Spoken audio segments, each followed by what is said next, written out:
자, 오늘은 삼각함수에 들어가기에 앞서 각과 호도법에 대해서 공부를 하는 영상을 찍어보도록 하겠습니다.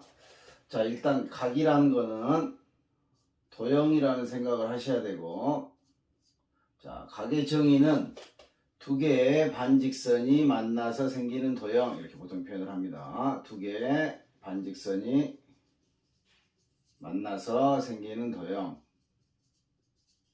자, 하나의 반직선이 있고 똑같은 시점을 같이 하는 다른 하나의 반직선이 만나 생기는 이 모양 자체를 도형이라고 하겠다는 얘기, 각이라고 하겠다는 얘기죠. 자, 그래서 우리가 평소에 이제 보통 일반적 각으로 알고 있던 얘는 각이 아니고 엄밀하게 따지면 각의 크기라고 말할 수 있는 거죠. 자, 그랬을 때 우리는 요 두 개의 반직선 중에서 이거를 이제 삼각함수를 배우기 위해서 우리는 얘를 좌표 평면으로 가져가고 싶은 거야. 자, 그래서 얘를 X축으로 바라보겠다는 얘기지. X축의 양의 방향으로 바라보고 여기 있는 얘는 이 반직선이 움직였다라고 생각을 하자 이거야. 움직이는데 왼쪽으로 움직일 수도 있고 시계 방향으로 움직일 수도 있겠죠. 자, 그래서 어쨌든 이게 1사분면, 2사분면, 3사분면, 4사분면 돌아가니까 이쪽으로 돌아가는 거를 양의 각이라고 부릅니다. 그 다음에 이렇게 돌았을 수도 있겠죠, 얘가. 그래서 얘를 음의 각이라고 부르고, 얘가 만약에 45도였다. 그럼 여기는 마이너스 315도 돌았다. 이렇게 표현할 수 있겠고, 여기는 그냥 그 자체로 플러스 45도라고, 양의 각의 입장에서는 플러스 45도라고 생각할 수가 있겠죠. 자, 그래서 이 X축의 방향이 되는 이 기준이 되는 애를 시초선이라고 부릅니다. 각을 만들어주는 기준이 되는 반직선을 시초선이라고 부르고, 그 시초선이 마치 움직이는, 회전하는 것처럼 보이는 얘는 움직이는 반직선을 동경이라 부르자, 이렇게 약속을 한 거죠. 동경이라 부르자. 그래서 우리 동경의 진행 방향에 따라 각이 달라지겠죠. 동경의 진행 방향에 따라 각이 달라질 거야. 자, 그랬을 때 이 45도라는 거는 과연 지금 보는 것처럼 정확하게 표현을 하지 않으면 이쪽으로 돈 건지, 즉 시계 반대 방향으로 돈 건지, 양의 방향으로 돈 건지, 음의 방향으로 돈 건지 알 수가 없다는 얘기야. 그래서 일반적으로 45도를 표현할 때, 자, 일반 각의 표현이라고 불러. 45도를 일반적으로는 이렇게 표현하겠다는 얘기야. 일반각으로 표현하면 그냥 45도가 아니고 이 45도 뒤에다가 저 동경이 몇 바퀴 돌았는지 회전수를 붙여주겠다는 얘기죠. 물론 여기서 있는 얘는 정수로 바라보시면 돼. 자, 그러면 n이 만약에 마이너스 1이었다면 마이너스 360 플러스 45니까 방금처럼 이렇게 315도의 각을 표현할 수가 있고, n이 0이었다면 그냥 45도, n이 1이었다면 한 바퀴를 돌고 360도 한 바퀴를 돌고 다시 한번 45도가 간 거구나, 이렇게 바라볼 수가 있겠죠. 그래서 대부분의 이제 각을 표현할 때 이렇게 일반각으로 표현을 합니다. 그래서 이제 문제에서 이런 문제가 나올 수가 있어. 자, 세타가 1사분면의 각일 때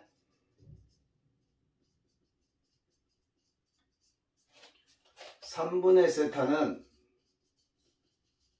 몇 사분면의 각일까? 자, 그럼 당연히 1사분면인데 걔를 3등분하면 당연히 1사분면에 있다고 생각할 수 있겠지. 그런데 얘가 1사분면에 있다고 해서 무조건 0도와 90도 사이에 있는 건 아니라고. 0도와 90도 사이에 있는 건 아니라고. 자, 그래서 보통 일반적으로 각을 표현할 때 0도와 90도 사이, 자, 여기를 1사분면의 각, 자, 이쪽을 우리가 알고 있는 대로 2사분면의 각, 3사분면의 각, 4사분면의 각, 이렇게 부를 거란 얘기야. 자, 그랬을 때 세타가 1사분면에 있다는 얘기는 뭐 이런 쪽에 있었다 이런 얘기겠죠. 그러니까 즉 세타를 써보면 0도보다는 크고 90도보다는 작습니다, 이렇게 표현할 수가 있겠죠. 이 세타를 0도보다는 크고 90도보다는 작다고 표현할 수가 있을 건데, 자, 근데 실제로는 이 세타는 몇 바퀴를 회전했는지 알 수가 없다고. 그래서 일반각으로 표현을 해줘야 돼. 무조건 이해각이 되는 건 아니고 360도 곱하기 n을 이렇게 이쪽에다도 붙이고 이쪽에다도 이렇게 붙여줘야 된다는 얘기죠. 자, 그래서 얘를 3분의 세타가 되고 싶으니까 3으로 나눠보는 거야. 3으로 나눠보면 0은 그대로 0이 될 거고 120도 곱하기 n만 남게 되고 3분의 세타는 120도 곱하기 n 플러스 3으로 나니까 30도가 되겠지. 자, 그래서 이 n에 따라서 이 3분의 세타의 위치가 달라질 수 있다는 얘기야. 자, 그냥 n이 0이라고 하면 말 그대로 0도와 30도 사이에 있으니까 얘는 1사분면에 있을 수가 있겠지. 근데 n이 1이라고 하면 120도와 150도 사이에 들어갈 수도 있다는 얘기야. 자, 그러니까 얘는 2사분면에 있을 수도 있겠죠. 120과 150이면. 자, n이 2라면 240과 270 사이니까 3, 4분면에 갈 수도 있다고. 근데 n이 3이 되는 순간 다시 360도가 됐으니까 다시 원위치가 되겠죠. 그래서 계속 무수히 많은 n을 대입해봐야 4, 4분면에는 절대 갈 수 없고 1, 4분면 아니면 2, 4분면 아니면 3, 4분면에 갈 수밖에 없다. 이렇게 표현할 수가 있겠지. 자, 이렇게 이제 각을 정의하고 우리가 일반 각을 표현하는 방법까지 알아봤습니다. 자, 그래서 이제 삼각함수를 하기 위해서 우리 또 호도법이라는 걸 먼저 알아야 돼. 자, 호도법이라는 거는 말 그대로 호로 각도를 측정하겠다 이런 뜻이야. 호로 측정하겠다 각도를. 근데 우리가 이제 알고 있는 1도, 2도, 디그리로 표현하는 얘들은 우리가 60분법이라고 부르는 거지. 60분법.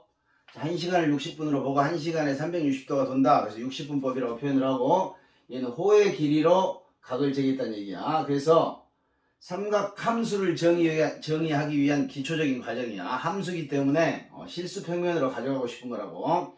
그래서 이 호도법이라는 거 먼저 자 원이 있을 때 원을 그려놓고 자 반지름이 나오겠죠.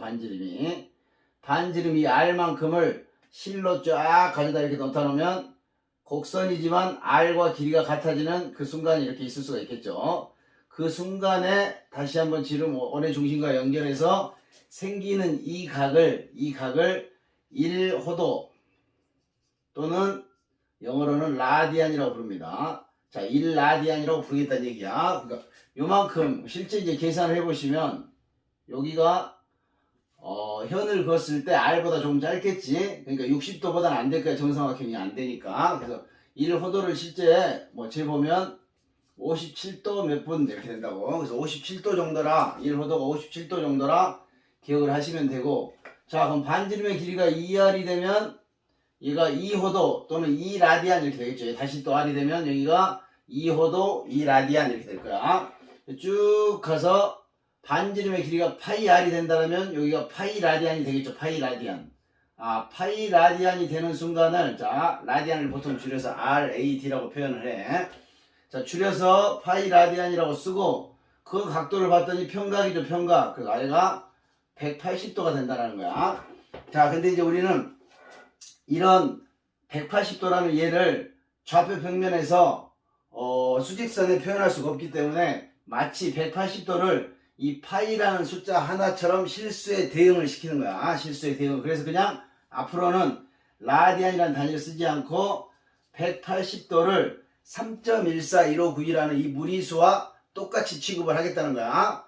자, 그러니까 파이가 180도라면 우리가 이제 주로 사용하는 각들은 자 90도 2분의 파이 자 2로 나눠주면 되겠죠. 자 60도 3분의 파이 그 다음에 30도 6분의 파이 이렇게 쓸 수가 있겠죠. 참고적으로 이제 또 1도를 써보면 1도는 180분의 파이라고. 그러니까 3.14를 180으로 나누게 되죠. 0.0 몇 나오겠죠. 그래서 1도라는 거는 숫자로 치면 정말 작은 숫자가 되겠지. 그래서 1도인데 뭐 중학교 때 그런 거 있었잖아. 도를 표현하지 않으면 선생님들이 뭐 감점을 한다거나 틀렸다고 하는 이유가 1도는 0.0 몇몇몇 이렇게밖에 안 된다고. 그래서 실제 1도와 1은 틀린 숫자라는 거야. 자, 그 다음에 45도가 하나 있네. 그러니까 4분의 파이를 하시면 45도가 되겠죠. 그래서 우리 이제 앞으로 삼각함수를 다룰 때는 이렇게 60분법 대신에 호도법을, 호로 각도를 표현한 이 방법을 쓰려고 하니까 이걸 빨리 파이 라디안은 180을 외우시고 2로 나누면 90도, 3으로 나누면 60도, 6으로 나누면 30도, 4로 나누면 45도, 뭐 중간에 또 120도 뭐 이런 것도 다 표현할 수가 있겠지. 그래서 연습을 하셔야 돼. 자, 예를 들면 120도를 물어본다. 저기 있는 파이는 180도다를 생각하시고 여기다가 180분의 120을 곱하면 양변 등식의 성질을 위해서 여기다가 180분의 120을 곱하면 되겠지. 그러면 120도는 6, 22, 6, 38에서 3분의 2파이다. 이렇게 고칠 수도 있고 120도는 60도가 두 번 있으니까 곱하기 1을 하겠다. 그래서 자기 나름대로의 방법으로 계산할 수 있는 방법을 빨리 찾고 연습들을 하셔야 돼. 자, 그렇게 된다면 이제 우리가 이제 배웠던 중학교 때 배웠던 호의 길이와 부채꼴의 넓이도 우리는 저렇게 호도법으로 한번 표현해 보겠다는 얘기야. 자, 이렇게 반지름을 연결했을 때 여기 호의 길이를 보통 L로 표현합니다. 이 L이라는 거는 중학교 때 배웠던 공식에 의하면 전체 원주 2파이 r 곱하기 360분의 원의 중심과 이루는 각, 중심각 이렇게 배웠었죠. 자, 근데 이건 이제 360도니까 60분법이잖아. 자, 얘를 우리는 호도법으로 한번 고쳐볼게 그대로. 자, L은 2파이 r 곱하기 여기를 라디안을 표현할 때 주로 쓰는 알파벳인데 여기를 세타라고 씁니다. 저렇게 기호는 이렇게 쓰시고 세타라고 읽으시면 돼. 그래서 360도는 파이가 180도였잖아. 360도는 2를 곱하면 되겠지. 그래서 2파이분의 세타 이렇게 돼서 2파이가 약분되고 L은 얘가 호도법으로 즉 라디안으로 표현되어 있을 때 호의 길이를 구하는 방법은 반지름의 길이랑 그 라디안 중심각을 호도법으로 표현한 각도로 곱해주면 된다. 그래서 L은 R세타.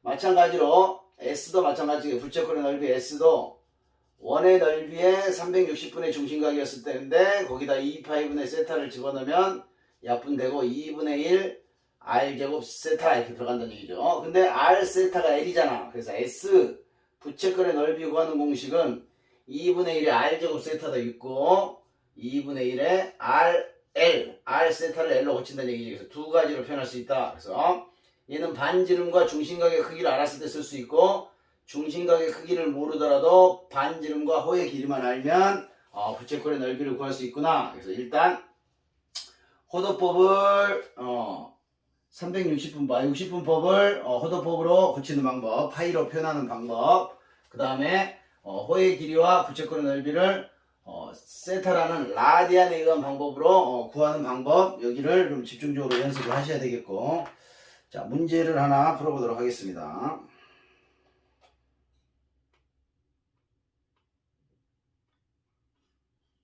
자, 먼저 각도 고치는 연습 간단하게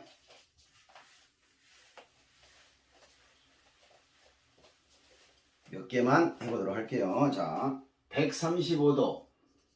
자, 얘를 호도법으로 고쳐라 그랬다고. 그럼 우리는 파이가 180도구나 이것만 생각하시면 되고, 이게 이쪽이 135도가 돼야 되니까 양변에 180분의 135도를 곱한다 이렇게 생각하시면 되지.